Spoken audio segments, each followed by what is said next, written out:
सभी प्यारे चुन्नू मुन्नू का स्वागत है CHS BHU मालवीय एकेडमी के इस YouTube चैनल पर। तो बच्चों, BHU ने आपके 9th और 11th एंट्रेंस एग्जाम का फॉर्म जो है वो यहां पर निकाल दिया है। इस फॉर्म को आप 20 फरवरी से 20 मार्च के बीच में भर सकते हो। आज के इस वीडियो में मैं पूरा एक फॉर्म आपके लिए भर के दिखाऊंगा। हर एक स्टेप बहुत ही बारीकी से मैं आपको समझाऊंगा और बताऊंगा, तो आप एक भी स्टेप मिस मत करना। पहले पूरा फॉर्म भरने का वीडियो देख लो, समझ लो हर एक चीज, उसके बाद आप फॉर्म भरने जाओ। खुद से भरो या अपने भैया दीदी चाचा किसी से भरवाओ या साइबर कैफे वाले से भरवाओ, लेकिन जिन बातों को मैं बताऊंगा उन बातों को बहुत ध्यान से सुनना। और अगर आप बच्चों के गार्जियन ये वीडियो देख रहे हैं तो आप जो चीजें मैं बता रहा हूं उसको बहुत बारीकी से ध्यान देना, ये गलती ना हो, नहीं तो आपका फॉर्म जो होगा वो गड़बड़ हो जाएगा। ध्यान से सुनिए मेरी एक एक बात यहां पर, आप सभी लोग यहां पे। सबसे पहले चीज, इस फॉर्म को भरने की जो ड्यूरेशन है वो है 20 फरवरी से लेकर 20 मार्च। तो कोई हड़बड़ी तो नहीं करना है, फॉर्म जल्दी भर देने से कुछ नहीं होगा। ठीक, इतनी बातें क्लियर। सबसे पहली चीज, हमको फॉर्म भरने के लिए चाहिए क्या क्या। देखो, फॉर्म भरने के लिए आपके पास एक मोबाइल नंबर और एक ईमेल आईडी चाहिए जिससे आप रजिस्ट्रेशन करोगे। वो ऐसा मोबाइल नंबर आपके पास होना चाहिए जो मोबाइल नंबर एक्टिव हो, जिसपे इनकमिंग आउटगोइंग मैसेज आता जाता सब हो, पहला चीज। दूसरी बात, यहां पे ऐसा नंबर हो जो कि बच्चे के रीच पे हो। जैसे अगर आप स्टूडेंट देख रहे हो तो आपके रीच पे होना चाहिए, मतलब आपके भैया का है, दीदी का है, आपके चाचा का है, आपके पापा का है, तो पता है कि वहां कोई भी इंफॉर्मेशन आएगी तो आपको पट से वो बता देंगे।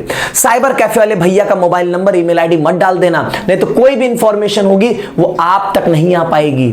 ऐसी ईमेल आईडी हो जिसका पासवर्ड पता होना चाहिए, ताकि मोबाइल खो जाए तो ईमेल आईडी को आप रिकवर कर सके, क्योंकि सब कुछ उसी पे आएगा।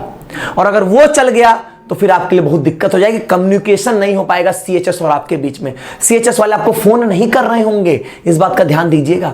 इसीलिए आपका मोबाइल नंबर पे जो मैसेज आना है और ईमेल आईडी पे जो आपके मेल आना है वो गलती से मिस ना होने पाए, इसका बहुत ध्यान दीजिएगा। और इसीलिए अपने किसी बहुत खास का ही वो नंबर ईमेल आईडी हो। आपका है तो कोई बात ही नहीं, लेकिन मैं मानता हूं 8th क्लास वाले बच्चों के पास शायद अभी फोन ना हो, ये ऐसा मैं मानकर चलता हूं। 11th वाले तो हाँ, हो सकता है उनके पास फोन यहां पर हो। चलो, अब यहां पर ये एप्लीकेशन फॉर्म भरना कहां से है, ये फॉर्म भरना आपको bhuonline.in से, यहां पर लिंक मैं दे दूंगा डिस्क्रिप्शन बॉक्स में। क्लिक करते ही ये ओपन हो जाएगा। मोबाइल से भरो, लैपटॉप से भरो, सेम इंटरफेस आएगा। लेकिन ध्यान सुनो, मैं यही कहूंगा कि फॉर्म जो है वो लैपटॉप से भरेंगे तो बेटर रहेगा। बस ये मेरी सलाह होगी आपके लिए यहां पर। इसीलिए आप ऐसे अपने भैया दीदी के पास चले जाओ जिनके पास लैपटॉप हो, ताकि वो आपका फॉर्म यहां पे भर दे। बहुत छोटा सा फॉर्म होता है, जल्दी भर जाएगा। यहां पर स्कूल एंट्रेंस टेस्ट वाले पे आओ, क्लिक हियर टू अप्लाई कर दो। यहां पे अब यहां पे आओगे, पहले आपको करना है रजिस्ट्रेशन। रजिस्ट्रेशन करने के लिए आप यहां पे न्यू रजिस्ट्रेशन पे क्लिक करोगे। इस न्यू रजिस्ट्रेशन में क्या करना है, आपको अपने मोबाइल नंबर और ईमेल आईडी से रजिस्ट्रेशन करना है। अब देखो यहां पर पहले कहेगा किस क्लास के लिए अप्लाई करना है, 9th या 11th के, किस स्ट्रीम के लिए, 11th के मैथ्स, बायो, आर्ट्स, कॉमर्स, किसके लिए, उस हिसाब से आप यहां पर चूज कर लीजिएगा। इसके बाद आपको अपना नाम बताना है। फर्स्ट नेम में आपका अपना नाम हो जाएगा, और मिडिल नेम में अगर कुछ मिडिल नेम है, नहीं तो लास्ट नेम में आपकी जो कास्ट, जो आप, जैसे मैं लिखता हूं वैभव त्रिपाठी, तो वैभव फर्स्ट नेम हो जाएगा, त्रिपाठी लास्ट नेम हो जाएगा। या आपका नाम है मान लीजिए गोलू कुमार, तो गोलू और यहां पर लास्ट नेम आ जाएगा कुमार। या ऐसा मान लो नाम है विकास मणि मिश्रा, तो विकास मणि मिश्रा, ये हो गया यहां पर फर्स्ट, मिडिल और लास्ट नेम हो गया। डेट ऑफ बर्थ, अपनी जो भी डेट ऑफ बर्थ होगी वो यहां पर फिल कर दीजिएगा। और आपको पता है कि एज की क्राइटेरिया है 9th वालों के लिए एज 13, आपकी जो एज है वो यहां पर एज की क्राइटेरिया 9th वालों के लिए और 11th वालों के लिए, दोनों के लिए यहां पर एज की क्राइटेरिया बनाई गई है। तो उसको बहुत ध्यान से, उस एज की क्राइटेरिया में आप होंगे तभी यहां पर आप अपना फॉर्म भर सकेंगे। 13 से 15 साल के बीच में एज होगी तो आप 9th का फॉर्म भर सकेंगे। अगर आपकी एज यहां पर जो है वो अगर आपकी एज यहां पर 11th क्लास के लिए बात करें 18 साल से कम की होगी तभी आप अपना फॉर्म यहां पे भर सकते हैं। 18 साल उससे कम, यहां पर उससे ऊपर है तो आप फॉर्म यहां पर नहीं भर पाएंगे। एज के लिए यहां पर आपको एक वीडियो मिल जाएगी, चैनल पर आप जाओगे तो एज की क्राइटेरिया क्या है वो यहां पर वीडियो डिटेल में बताया और समझाया गया, उसको यहां पर देख लीजिएगा। यहां पे चलो, जेंडर मेल या फीमेल आप बता दोगे, अपने पिताजी का नाम बता दीजिएगा, लेकिन यहां पर कोई भी मिस्टर, डॉक्टर, श्री, ये सब नहीं, डायरेक्ट जैसे मेरे पिताजी का नाम है राम विशाल त्रिपाठी, तो राम विशाल तिवारी, तो मैं यहाँ पे राम विशाल तिवारी भर दूंगा। Mother's name Geeta Tiwari, Geeta Tiwari fill कर दूंगा। यहाँ पर ये मत करिएगा कि श्रीमती लगा दिया, कोई आदर सूचक शब्द मत जोड़िएगा। यहाँ पर ईमेल आईडी साफ साफ लिखा है, सारी कम्युनिकेशन यहाँ पर आपके और इंक्लूडिंग जो आपका रजिस्ट्रेशन का लिंक होगा वो सब कुछ यहीं पर दिया जाएगा। अभी तुरंत जैसे आप अपनी ईमेल आईडी डालोगे ना, आपकी ईमेल आईडी पर एक एक्टिवेशन कोड जाएगा। आप भर ही नहीं पाओगे अगर आपके पास ये ईमेल आईडी एक्टिव वाली नहीं होगी। तो गलत ईमेल आईडी मत दे देना। एक नया पासवर्ड यहां पर आपको, ये पासवर्ड ये मत समझना कि जो इस ईमेल आईडी का पासवर्ड वही देना, नहीं, क्रिएट पासवर्ड, एक नया पासवर्ड बना लो यहां पर। और वो नया पासवर्ड आप ऐसा बनाइएगा जो आपको याद रहना चाहिए। अच्छा, उस नए पासवर्ड में यहां पर याद रखिएगा कुछ इस तरीके का आपका नया पासवर्ड होना चाहिए। मैं लिख दे रहा हूं यहां पर, कुछ इस तरीके का यहां पर आपका नया पासवर्ड जो है वो होना चाहिए। जैसे मैं लिख रहा हूं वैभव@123। इसमें एक कैपिटल लेटर हो, स्मॉल लेटर हो, स्पेशल कैरेक्टर हो, 1 2 3 नंबर, मतलब कुछ नंबर आपके होने चाहिए। बाकी आप जो मन चाहे वो बनाओ, लेकिन कुछ इस पैटर्न का पासवर्ड यहां पर होना चाहिए। ठीक है, पासवर्ड आपको याद होना चाहिए, इस बात का ध्यान दीजिएगा। ऐसा ना हो कि आपको पासवर्ड याद ही ना रहे, ऐसी गलती ना होनी चाहिए। फिर यहां पर आपको अपना मोबाइल नंबर, ये एप्लीकेंट मोबाइल नंबर के मतलब नहीं कि सिर्फ आपको अपना ही देना है। आपका अपना मोबाइल नंबर नहीं होगा तो क्या करोगे, आप अपने माताजी का, पिताजी का, भैया का, दीदी का, बस उनको देना जो एक्टिव इंसान हो, कि कोई मैसेज आए तो बता दे कि देखो तुम्हारे सीएचएस का ये वाला मैसेज आया है। यही एक इंपॉर्टेंट बात है, बस इतना ही ध्यान देना। साइबर कैफे वाले का अगर मोबाइल नंबर और ईमेल आईडी पड़ जाएगी तो कोई इंफॉर्मेशन आएगा तो साइबर कैफे वाला आपके घर पे आएगा बताने? नहीं आएगा। बस इतना ही ध्यान देना है। और फिर यहां पर कैप्चा डाल दीजिएगा, यहां पर ये जो लिखा है उसको डालोगे, साइन अप पे क्लिक करोगे। अब आगे का प्रोसेस मैं यहां पर दिखाने वाला हूं, ध्यान से देखिएगा। इस तरीके से आएगा। जैसे आप यहां पे साइन अप पे क्लिक करोगे, आपका रजिस्ट्रेशन सक्सेसफुल का एक मैसेज आएगा आपको।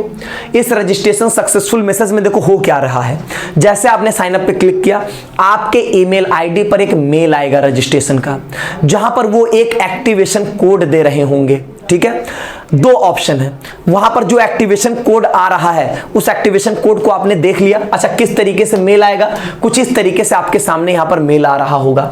आपका नाम लिखा होगा, यहां पर आपका नाम रहेगा, आपकी ईमेल आईडी, आपने जो पासवर्ड क्रिएट किया है वो भी यहां पर आपको दिखेगा, आपका एक्टिवेशन कोड दिखेगा। अब दो ऑप्शन है आपको यहां पर एक्टिवेट करने का। आपको अब यहां पर अपना अकाउंट एक्टिवेट करना है। कैसे? एक है यहां पर एक्टिवेट योर अकाउंट पे क्लिक कर दो। जैसे ही एक्टिवेट योर अकाउंट पे क्लिक करोगे, यहां पर आपसे कहेगा अपना जो है वो ईमेल आईडी डालिए। यूजर नेम में क्या डालना है, वही जो ईमेल आईडी अभी आपने रजिस्ट्रेशन में डाला है वही वाली ईमेल आईडी डालो। और जो एक्टिवेशन कोड आपके मेल पर गया है वो एक्टिवेशन कोड डालो। नहीं तो एक और आसान तरीका है, सिंपली यहां पे क्लिक कर दो, click here to verify activate. इस पे क्लिक करते ही आपका अकाउंट वेरीफाई हो जाएगा। आपका अकाउंट वेरीफाई हो गया, आपका अकाउंट यहां पर वेरीफाई हो गया। उसके बाद आप यहां पर क्या करोगे, जैसे ही आपका अकाउंट वेरीफाई होता है आप वापस से यहां पर आओगे bhuonline.in पर। और इस bhuonline.in पर आने के बाद आप क्या करोगे, साइन इन पे क्लिक करोगे। किस पे क्लिक करोगे, वापस से bhuonline.in पे आ जाओ। ठीक, अब साइन इन पे क्लिक करो। साइन इन पे क्या करोगे, वही ईमेल आईडी जिससे अभी आपने यहां पर जो है वो जिससे आपने अभी यहां पर फॉर्म भरा है, और वो पासवर्ड जो अभी आपने बनाया है, जो ईमेल आईडी आपने अभी फॉर्म में भरा है और जो यहां पर आपने पासवर्ड बनाया, उससे लॉगिन करिए। लॉगिन करते ही आपके सामने कुछ इस तरीके से डैशबोर्ड ओपन हो जाएगा, जिसमें तीन चीजें दिखाएगा। यहां पर माई एप्लीकेशन, रजिस्ट्रेशन, पेमेंट, और यहां पर आपका फाइनल प्रीव्यू। अब आप पहले क्लिक करोगे माई एप्लीकेशन में। माई एप्लीकेशन पे क्लिक करते ही आपके सामने इस तरीके का दिखेगा कि मैं क्लास 11th मैथ्स के लिए अप्लाई किया हूं, अभी इनकम्प्लीट है। मैं इस एडिट वाले पे क्लिक करूंगा। जैसे मैं एडिट वाले पे क्लिक करूंगा, मुझे यहां पर 4 स्टेप्स दिखाई देंगे। पहला क्या है, एप्लीकेंट डिटेल, जिसमें आपकी अपनी पर्सनल डिटेल, एड्रेस होगा। फिर आपको फोटोग्राफ सिग्नेचर अपलोड करनी होगी, बैंक की डिटेल देनी होगी और फिर यहां पर आप प्रीव्यू करके कंफर्म करोगे। तो यही 4 स्टेप्स यहां पर आपके सामने आ जाएंगे। सबसे पहले यहां पर एप्लीकेंट डिटेल पे क्लिक करो। एप्लीकेंट डिटेल पे क्लिक करोगे, नाम पहले से भरा जा चुका है, फादर नेम, मदर्स नेम, आपकी ईमेल आईडी, ये सब मोबाइल नंबर सब पहले से भरा हुआ है, आप कुछ चेंज नहीं कर सकोगे। यहां पर आप सेलेक्ट करोगे अपनी कैटेगरी, क्योंकि ये सब तो पहले से आ चुका था। आप यहां पे भरोगे अपनी कैटेगरी। कैटेगरी के बाद आप बताओगे कि आप फिजिकली चैलेंज्ड हो या नहीं हो। आपकी जो डेट ऑफ बर्थ है वो पहले से ली जा चुकी है। इसके बाद यहां पर आपका जेंडर क्या है, क्या आपके पास एनसीसी का सर्टिफिकेट है, अगर होगा ए ग्रेड का सर्टिफिकेट तो +3 नंबर एक्स्ट्रा मिलता है। बीएचयू एम्प्लॉय वार्ड है या नहीं है, अगर नहीं है तो ऑटोमेटिकली ये सब ब्लॉक, ये सब बंद हो जाएगा, ये दोनों ऑप्शंस आपके कट आउट हो जाएंगे। फिर आपको अपना एड्रेस बताना है, यहां पर आप अपना एड्रेस भर दीजिएगा, ठीक है। यहां पर लैंडमार्क मतलब आपके घर के आसपास कुछ ऐसी चीज जिससे आपका घर पहचाना जा सके, जैसे सीमेंट गोदाम के बगल मेरा घर है, मेरा घर बीएचयू के गेट के बगल है, ऐसे आपको लैंडमार्क बताना होगा। यहां पर आप बता दोगे कि आपका यहां पर कौन सा सिटी है, मतलब आप सिटी में रहते हो, टाउन में रहते हो या गांव में रहते हो, गांव का नाम यहां पे बता देना। किस पोस्ट ऑफिस में आपका गांव और या सिटी आपकी आती है वो आप बता दोगे।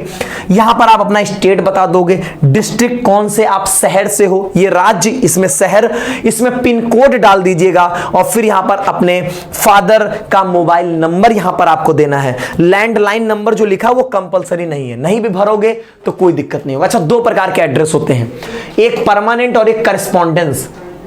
करस्पॉन्डेंस मतलब अभी कहां पे हो, प्रेजेंट एड्रेस क्या है आपका, और परमानेंट मतलब जो आपका परमानेंट घर है जहां पे वो, तो आप प्रेजेंट में डाल देना जहां पे हो, और जहां परमानेंट में जो आपका परमानेंट गांव वाला एड्रेस होगा वो आप डाल दीजिएगा, कोई दिक्कत नहीं है। दोनों सेम रखोगे तब भी ठीक है, अलग रखोगे तब भी ठीक है। तो आप ऐसा करो, परमानेंट एड्रेस जो होगा ना वही दोनों में भर दो, चलेगा, कोई दिक्कत नहीं है, ठीक है। जो आपका परमानेंट एड्रेस है उसी को दोनों में भर दोगे तो चलेगा, कोई इशू नहीं यहां पर, ठीक। अब यहां पर इसके बाद आपको फोटो और सिग्नेचर अपलोड करनी होगी। ध्यान से सुनिएगा मेरी एक एक बात, यहां पे ध्यान सुनिएगा। फोटो अपलोड करनी है, खुद से नहीं करना है, ध्यान सुन लो मेरी बात। यहां पे एक एक बात बता रहा हूं। यहां पे मैं, आप चले जाओगे स्टूडियो पे जहां पे फोटो खिंचाता है, उनसे बोलोगे मुझे व्हाइट बैकग्राउंड पे एक फोटो खिंचवानी है, दांत निकालते हुए, ठीक है, एकदम हंसते मुस्कुराते हुए एक फोटो खिंचवाइएगा, ठीक। उनसे उसकी हार्ड और सॉफ्ट कॉपी दोनों, प्रिंट वाली कॉपी और अपने व्हाट्सएप या ईमेल आईडी पे उसकी फोटो ले लीजिएगा जिसको आप अपलोड करोगे। उनसे बोलिएगा, जो भाई साहब होंगे उनसे बोलिएगा कि भैया ये जो फोटो की हाइट होती है ये आपकी 4.5 सेंटीमीटर कर दें और ये जो चौड़ाई होती है इसको 3.5 सेंटीमीटर कर दें। वो समझ जाएंगे, कर देंगे। फिर उनसे बोल दीजिएगा मुझे इसको जेपीजी फॉर्मेट में 100 KB के अंदर दे दीजिए। यहाँ पे वो अगर आप यही स्क्रीनशॉट उनको दिखा दोगे ना, ले लो स्क्रीनशॉट, दिखा दोगे उनको स्क्रीनशॉट, वो समझ जाएंगे और वो यहाँ पर आपको फोटो दे देंगे। दूसरा चीज, एक व्हाइट पेज पे काले पेन से या नीले पेन से सिग्नेचर करिएगा अपनी और अपने गार्जियन के, आपके गार्जियन कोई भी हो सकते हैं, माता पिता भैया दीदी कोई भी, उनकी सिग्नेचर कराइएगा। अब उसको मोबाइल से फोटो खींच के डॉक स्कैनर से स्कैन करके आप चाहो तो वो भी अपलोड कर सकते हो, और नहीं चाहो तो आप एक काम ये करो कि जहां पे जाओगे ये फोटो के लिए उन्हीं से बोल देना, वो उसकी भी स्कैन्ड कॉपी दे देंगे, ठीक है। अब उसको यहां पर याद रखिएगा, सबसे आसान तरीका आपके लिए क्या होगा, उसको फोटो खींच के अपलोड करेंगे। यहां पे ध्यान दीजिएगा, उसके लिए 100 KB के अंदर ही चाहिए। 100 KB के अंदर मतलब मान चलो जैसे 80 KB की फोटो हो, वो यहां पर आपकी चलेगी, ठीक। और दूसरी चीज, व्हाइट पेज पे ब्लू या ब्लैक पेन से ही यहां पर सिग्नेचर करिएगा, इस बात का यहां पर याद रखिएगा। और जेपीजी या जेपीईजी फॉर्मेट का हो, देखो मैंने लगा दिया है अपनी फोटो और अपनी सिग्नेचर, इस तरीके की सिग्नेचर आप यहां पे अपलोड करिएगा। अपना नाम लिख के जैसे आप सिग्नेचर करते हो, वैसे मुझे नहीं लगता भी आप छोटे बच्चे हो, आपकी कोई अपनी सिग्नेचर होगी, आप अपना नाम ही लिखते होगा, अपना बस नाम लिखना, नाम लिख के यहाँ पर स्कैन्ड कॉपी इसकी यहाँ पर अपलोड आप कर सकेंगे। और व्हाइट बैकग्राउंड में जरूर होना चाहिए। और यहाँ पर आपकी जो ये बोल रहा है कि आपका ब्लू या ब्लैक पेन ही यहाँ पर आप यूज करें, ध्यान से सुन लें, नहीं तो रेड ना यूज कर लें। अब यहाँ पर क्या हुआ, आपने 3 स्टेप कंप्लीट कर दिया। चौथा स्टेप, बैंक की डिटेल। अब भैया याद से ये बैंक की डिटेल गलती से साइबर कैफे वाले भैया अपना ना दे दें, आपका हो या मतलब आपका हो, वैसे तो मुश्किल ही है, नहीं है कोई दिक्कत नहीं है, आपके पिताजी का हो, भैया का हो, ऐसे का हो जहां पे पैसा आए तो ऐसा ना हो पैसे गायब हो जाए। ठीक है, बैंक का नाम, ब्रांच बताओ, account number, IFSC code, account holder name, ये यहां पर बताने के बाद आपके सामने पूरा फॉर्म आ जाएगा प्रीव्यू करने के लिए। देख लो अपनी सारी डिटेल, कोई दिक्कत लग रही है तो उसको गो बैक कर दो, गो बैक किस लिए, ताकि एडिट कर सको। अगर सब कुछ सही है तो कंफर्म करके सबमिट मार दो। जैसे ही यहां पर सबमिट मारोगे पेमेंट का ऑप्शन आ जाएगा, और पेमेंट कितना करना पड़ेगा, जो जनरल मतलब सबको 850 करना है, SC ST और दिव्यांग जो बच्चे हैं यहां पर उनको यहां पर जो है वो 550 रुपया पेमेंट करना है, लेकिन 12 रुपया एक्स्ट्रा ऐड भी कर देगा। ऑनलाइन मोड से पेमेंट करोगे, मतलब ऑनलाइन मोड में ही पेमेंट होगा, तो यहां पर प्रोसीड टू पे करोगे, देन यहां पर आपका जो है वो UPI या क्रेडिट डेबिट कार्ड किसी से भी पेमेंट हो सकती है। तो जो भी भैया दीदी चाचा होंगे वो इनका पेमेंट बच्चे का जरूर कर देंगे। यहां पर पेमेंट करने के बाद आप यहां पर अपने फॉर्म का प्रीव्यू देख सकते हो, PDF डाउनलोड कर सकते हो, और इस तरीके से आपका पूरा फॉर्म यहां पर भरकर तैयार हो चुका है।